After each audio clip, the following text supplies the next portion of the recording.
him to bring here, and that is to touch on how Euless participates with our neighboring cities and all the various task forces.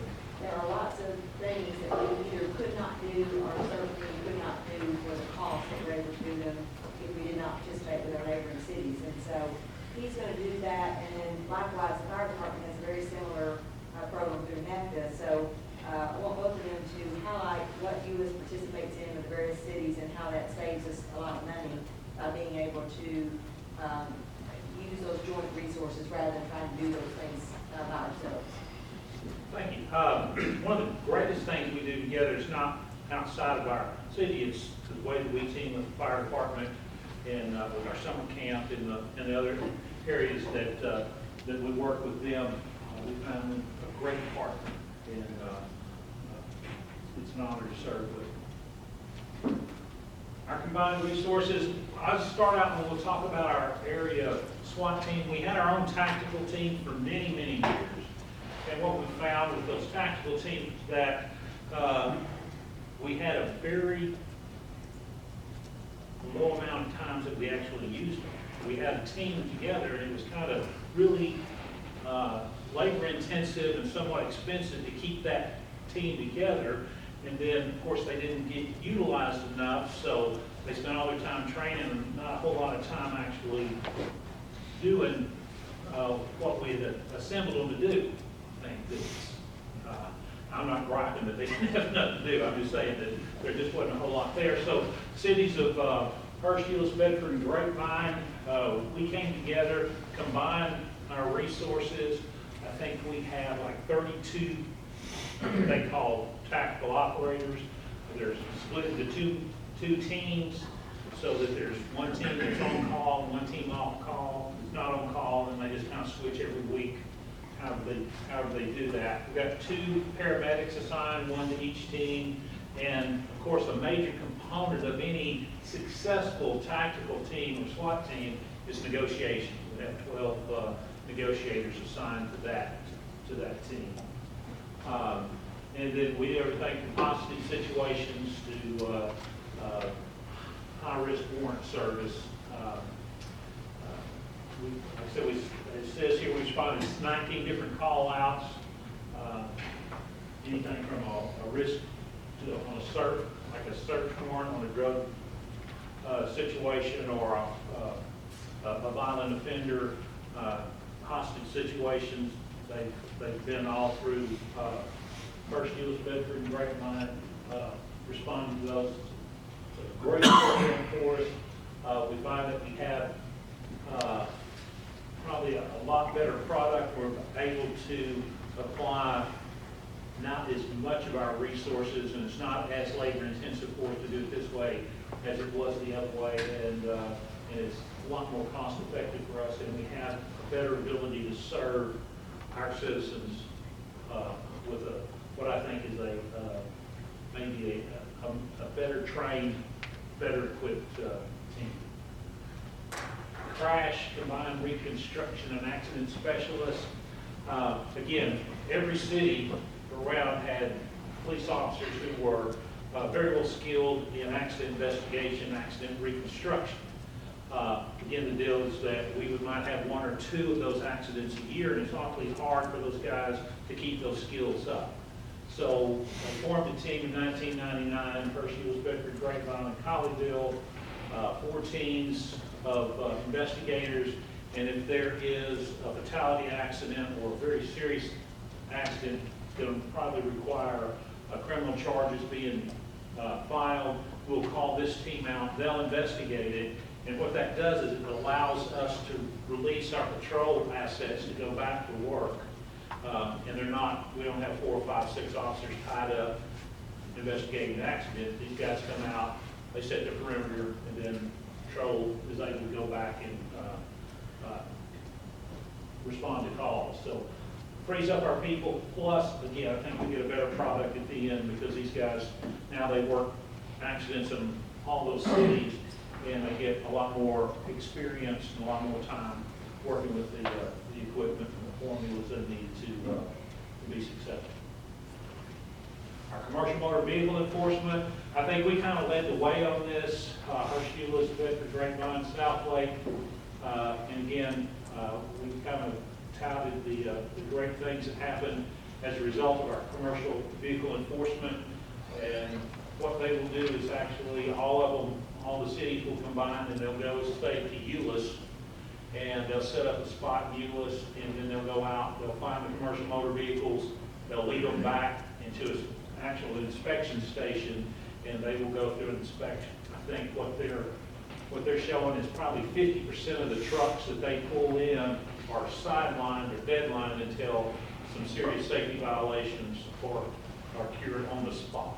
And if they can't get a mechanic out there to work on and cure it, the vehicles are impounded and aren't released until such time as they're repaired. So that's everything from brakes to frames and lighting and load, and springs and tires. I mean, they do a complete inspection. It's a Department of Transportation program. Our folks have been trained with the Department of Transportation to do these inspections. We have, I guess, 3 officers that are trained to do that, and it's very specialized training, very rigorous. Takes about a year to get all their certifications so that they can get out and do that. And you all may have seen a stage, and when you see that, it's pretty obvious. You'll see several units from various cities, and sometimes they stage from Campus West, and you'll see the large trucks in that parking lot that they're checking. And it might seem like that, you know, they're just being a nuisance to those commercial vehicle operators, but what led to this was a very, very serious, was actually a fatality accident where a commercial semi-truck with many violations actually flipped over and killed a lady at our 157 intersection. So this is not something that is done to just harass those folks, but it really is when those trucks with that kind of weight and load are on our roads and operating with no brakes or very a number of safety violations, and they can be very, very dangerous for the other passengers on the road. So,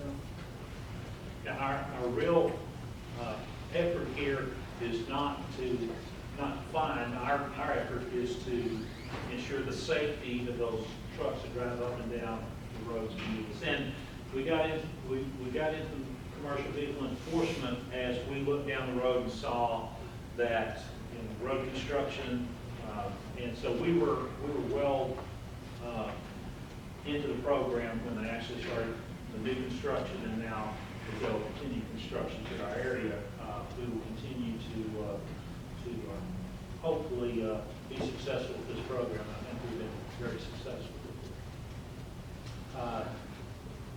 All police officers, when they go through the academy, we go to the National Academy of Professional Driving. It is,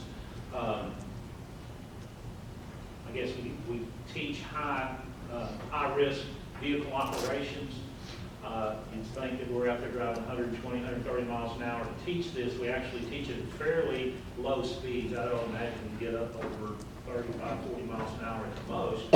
But the way that the course is set up, it's set up so that the officers will understand how to set up a car and go into a turn at 30 miles an hour or 80 miles an hour. It's the same concept. And we have done this for, I would guess, close to 30 years. We have gone with this actual NAPD course. Right now we teach it out at TCC Northwest. They have a pad out there, and like I said, all of our rookies go through that. Plus, all the officers as they come through, all the patrol officers and police officers go through an updated course every 2 years on that. So as things change, as techniques and driving skills change, that program changes to adapt. A major case investigative team, that's supervised out of the Tarrant County District Attorney's Office, and investigators from all over Tarrant County. are compliant to that. And what might very well happen is if, well, if there's a major case, large crime scene, true tough investigation, instead of Euless using all their resources, we have 14 investigators, instead of us flying 14 investigators to go out and investigate that, we would call this team in, and under our leadership and direction, they would go out and interview witnesses, collect evidence, and help investigate that, so that it wouldn't be such an impact on us. We could probably handle a major investigation if you get to some smaller police departments in the county. And was it Saginaw where that little girl was tragically murdered? The major case investigative team went in and worked that. So that we're a part of that, and we have applied resources and responded with them on several high-profile incidents. CART, we have it. We hope we never have to use it. Child Abduction Response Team, and that's just about everybody in northeast Tarrant County. I think that might be the next cities too. There might be one or two that's not in there, but every excellent track record of response and clearing those type of cases. The quicker you can get involved in that, chances are the quicker you can solve it where no one's injured. So we've been very successful, and we want to continue to be successful. We hope we never have to use it, but we usually wind up activating that team 3 or 4 times a year. But that's a very specialized response team, and there's a college that actually teaches the strategies and the techniques that are necessary when something like that happens. So we have a leadership role in that, and we're very proud of that team and our role.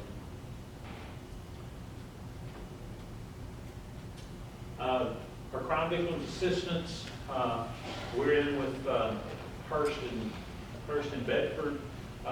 Just this last year, we brought in a mental health retardation liaison. 2 different programs, but basically it's a joint venture between our sister cities here with Hurst and Bedford. Crime victims, knowledge of resources for victims of crime.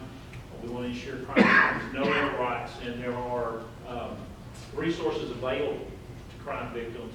And once they get in with our crime victim liaison, they get plugged into those resources, and that way they can, I don't think you'll ever be made whole after you've been a victim of serious crime, but there's, especially when it comes to violent crime, there's resources for counseling and things such as that. Our MHMR liaison, a great knowledge of mental health resources available, person that comes out and actually makes door-to-door contact with people who have been identified as folks who are in need of mental health services. That person, we just brought him on in October. He's doing a great job for us. One of the other things that he will do for us is some in-depth training of our police officers so that we're better equipped to deal with those incidents. And as we say, that is a segment of our service that just continues to grow. And if we can get on the front side of that some way, hopefully we can minimize the amount of our resources that we're applying to that. But right now, it's a considerable amount of resources, and this person's doing a great job helping us get a grip on that. But 2 very integral parts, and there's not enough business in any one of the 3 cities to make that kind of a hire, but all 3 of us together, these 2 different people play a very integral role in both police departments. Both of those are administered out of the Hurst Police Department. Both of them right now are mostly funded by a grant, and but as we know, grant funding can go away at any time, so we're very sensitive to, especially what the legislature does, and how they allocate grant. Our Tarrant County Narcotics Unit, may have a commander out of the district attorney's office, one investigator from Hurst, Euless, Haltom City, Grapevine. That works out of the northeast sector. There's sectors all over the county, but these people, they deal with street level narcotics. So if Mr. Price, you call me and you say, I think there's some drug dealer going on down the street from me, well, instead of us detailing a police officer or investigator sit down there and watch that to kind of see what it is, we'll call narcotics unit, and then they use their resources. They use the investigators they have, but they also have access to investigators from across the county. So they're really a force multiplier for us, so that we have a person assigned to it, but we're not tying up patrol resources, our criminal investigators to do that. We have an entire task force that will come in and help us with that. They have been very, very responsive to us, and they are a great resource for us to draw on. Auto theft, again, that one is another kind of grant-funded task force, but everyone pays, I think now you pay $2 on your liability car insurance, and that $2 goes to fund these type operations statewide. And we have one officer assigned to that, and not only do they do auto theft investigations, but they also do burglary motor vehicle investigations. So they're tasked with auto theft and a reduction in auto theft and reduction in burglary motor vehicles. So if we come out and we're having a specific problem with burglary motor vehicles in a specific area, we call them, we use our resources, but then they come in with even more resources than we have, and help us, maybe if it's surveillance that we're looking at, or if it's, we think one person is related to somebody else, is related to somebody else who's doing these guys can help us track that down without us overexpending our resources to do it. Great bunch of people to work with. Our United States Secret Service Task Force, we have one guy that is assigned to that task force. It's kind of a part-time assignment for him, but it's basically to assist with financial crimes. And we've got probably two of the best financial crimes investigators that you can find anywhere. One of them is very involved with this Secret Service task force. And again, when we need resources or we need things that only the Secret Service can give you, it's great to have a phone number to call. And I talked to the special agent in charge of the Dallas office of Secret Service and tell them what you need. And he said, well, more than happy to help. I mean, they've come out and helped us with robbery investigations. Several years ago, we were trying to track down someone who's going around doing aggravated robberies. They were out 3 or 4 nights in a row with us, using their resources, helping us to find that person. We eventually found him, but it was on a traffic stop with one of our rookie officers. They knew that the Secret Service and ATF was out looking for him. She was not too impressed with that, because she did not have a valid inspection sticker. She found them clearing a lot of properties off of it. But I mean, just the resources that the Secret Service can bring to a problem are awesome. The way that we're able to, if it's a financial crime, it doesn't just happen in Euless. What we find is those are very, very difficult crimes to investigate and to identify all of the players involved. It might start here and it might end in New York City or London. You just don't know. And it's nice to have that relationship with the Secret Service where they might even adopt the case and farm it out to the different offices, so that we're not tasked with going to New York City to follow up on the case. We have our friends in the Secret Service who will do that for us. This is one that we use all the time. Our police agency combined testing, First Euless, North Richland Hills, Keller, Colville, South Lake. You take one police test, entry-level test, and you apply it in all of those police departments. And we come up with an eligibility list of, let's say, 100 people, and then we just start going down the list, kind of interviewing people till if we find someone we like, we'll offer them a position. Hearst finds somebody. So it seems to work. The more that we've used it here lately, we have seen some cracks in that, and we might come forward with a different thought on that in the next few months. But we have done this for, I guess, 25 years that I can think of, maybe longer. Mid-80s? Yeah, mid-80s when we started. It started with just First Euless and Bedford, North Richland Hills. Bedford dropped out, but we picked up some other partners along the way. Just a great tool. It's a great deal for any person who wants to be a police officer to take one test and apply at all those different police departments. So they can take one test and actually interview with her, interview with all of us, and then pick whichever one they want to go to work for. So it's a good deal to do. Yes. Like, can they indicate any kind of preference of which department they would like? Yes, they can. If we have someone that goes through the testing, they can say, I only want to be considered by Euless. So if that happens, nobody else will talk to them. Robert Bryant, he got on that list, and he was from Hearst, and everybody said, well, he's from Hearst, he don't want to talk to anybody else. And then we talked to him, he said, yeah, I'll talk to you. And then we stole him from Hearst, and we're very glad we did. They wished that he would say, no, I just want to talk to him. He came to us, and we're very happy. But everyone we've hired has come off of that list in the mid-80s. And it consists, testing consists of a physical agility type. You got to run 1.5 miles in 2 minutes or something like that. Might as well be, because I couldn't set my test. You can test you can check my speed with the sundial.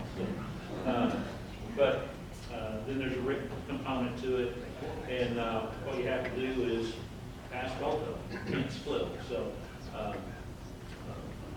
what we find is the actual test that we give is a precursor that kind of tells us how well they're going to perform in the academy and the ability to communicate verbally and with the written word. So